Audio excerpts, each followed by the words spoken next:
what I like to do is use what I call the Isabel Analysis, but I have expanded on it a bit. So the way my daughter deals with anxiety in an anxious situation, such as going into finals week, is she asks herself, what is the worst possible thing that could happen?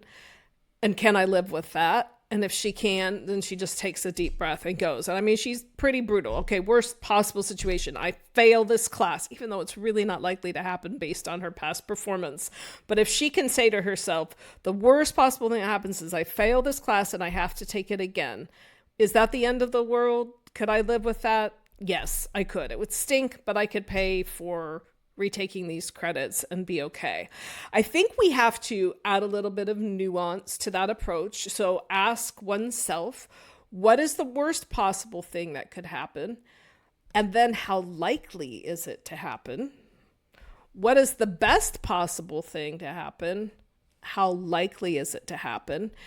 And you have to look at the glass as both empty and full, because people who are overly optimistic sometimes get sidelined by reality, because positive mental attitude sure helps us get through things, but it doesn't change that there will be things that are hard.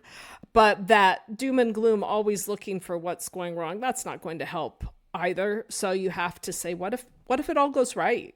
Once you act, I think obviously you have to keep on your radar things you need to assess for, but don't focus on everything bad that could happen. Have a podcast question or suggestion? Text or call us on the podcast info line at 330-439-0686. And remember, you were made to be whole.